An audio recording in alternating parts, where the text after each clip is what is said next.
What's up, YouTube? That dreaded math guy, aka Can't Be Broken's Locs, back again with another video. Oh man, hey, whoa, whoa, hey. All right. So yes, back again with a hair tutorial for you guys today. We're going to talk a little bit today about how to style your hair for an interview without a retwist.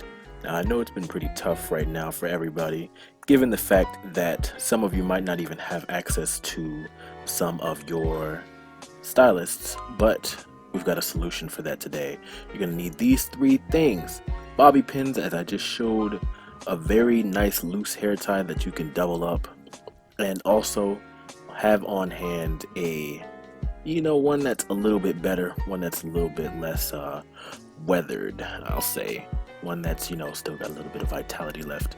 And yes, check the hair a little bit. So yes, this is going to be a pretty quick tutorial. I did this in about 10 minutes, so it is definitely good to do, especially even if you're on a little crunch for time. Stop scratching. All right, so without further ado, let's get started. The first thing you're going to want to do is bring all of your hair forward, so that because what we're doing here, we're doing pretty much like an updo, kind of like a pompadour.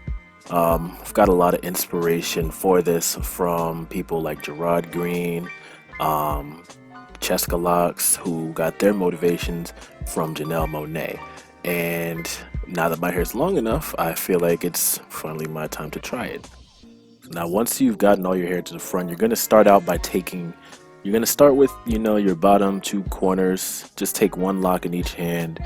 And basically what you're going to do is you're going to keep layering over, taking more locks as you go. So you're going to just take one layer. You don't really need to worry too much about the locks in the middle, because they're going to pretty much be captured by this, crossover lay down, if you will. And you're just going to continue to grab locks. I started out by grabbing one lock at a time. Now I'm grabbing two at a time, and you're probably going to see me gradually grab more as I move towards the front, but I'm still taking two. And what I like about this is that it keeps the locks that aren't actually being lifted and crossed over, it keeps them laid down. So now you can see here I'm taking a chunk of three, taking another chunk of three. So it doesn't really matter too much how many you take. You definitely don't want to take a large amount, but you just want to stay consistent as you go, because that's going to keep the look a little bit smoother. Now, I am definitely not a stylist, so definitely don't expect perfection, but I just thought that this looked pretty cool after I finally finished. I've tried this style a couple of times already, and I think this time I actually did knock it out of the park.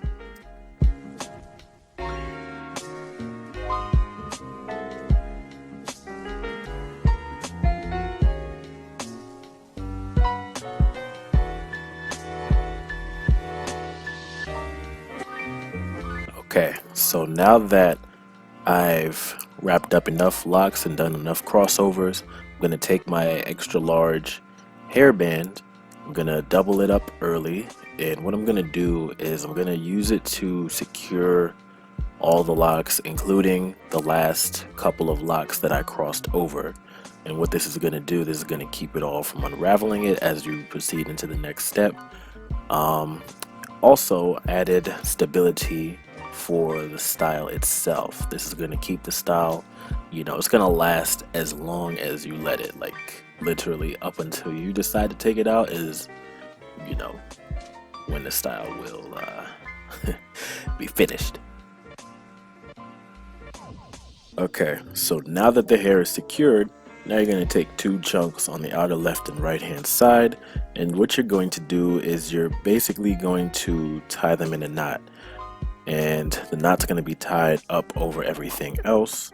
So, just basically tie it in a single knot, pull all the hairs through each side, and you're not going to pull it down too tight, but just want it to be a little bit snug. Next, you're going to grab some of the remaining hairs and you're going to repeat this process, but now you're going to take those and you're actually going to bring them up and over the first knot that you tied. So again, just take them both. I'm just trying to grab a little bit more hair here so that my parts can be even. And you're going to, again, you're going to tie them in a knot and pull. Single knot, definitely don't double knot. It's going to take you a while to try to undo that. And the style is starting to come together. Now you're going to take those remaining hairs and this is going to be your final knot, and you're going to tie that single knot towards the very back. So you can see the style itself is starting to come together. And of course I'm going to have a bunch of flyaways, but that's always going to be an easy fix. Very simple fix. So now you can begin to just start tucking in those flyaways, and trust me, there's going to be a spot for each one of them to go. You're not going to end up with one flyaway that just, you can't find a home for. I'm also going to be flattening this down, kind of compacting it together so that this style can look very nice and clean.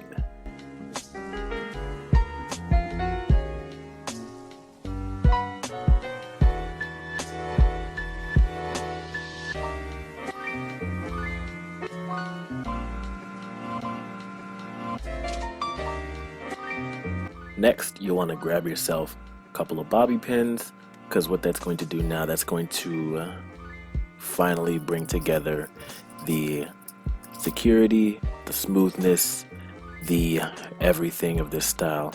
And you're going to strategically insert these bobby pins to keep the loose hairs, the shorter ones that you can't tuck in, and you're just going to stuff them in there to, add some security, add some smoothness to the style, because the bobby pins are basically going to be the last line of defense for the style.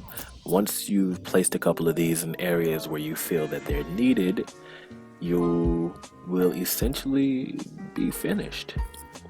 So just keep finding those spots where you feel a bobby pin should go, and they're definitely going to stick, and you're definitely going to want to push them in there so they're not too visible. Mine, however, might be a bit visible, but I've never really been too good with bobby pins. So now I'm going to give you guys a little bit of a 360 so that you can see front, back, side, and side how this thing is looking so far. So now you're still going to have a couple of flyaways, but we're going to take care of all of that before we go anywhere. Definitely very cool. Definitely, I believe that this is a professional style. So we're going to represent a little bit for dreaded wear. I've been rocking this thing, for a couple minutes now.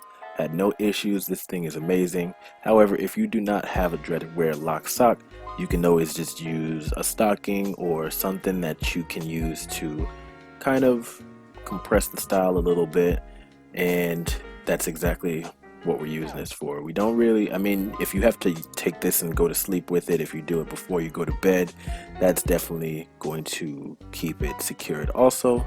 And come on, this thing looks just like a crown. Why would you not want to wear a crown to cover your crown? So put that thing on, compress it. This is definitely going to help with shaping the style. You're going to want to leave this thing on. If you are ready to go, leave this thing on for at least 10 minutes. 10 to 30 minutes should give you the right amount of compression. So now let's go to the final product. Yeah. Alright, YouTube, so this is the finished product after we've removed the lock sock and dressed ourselves up.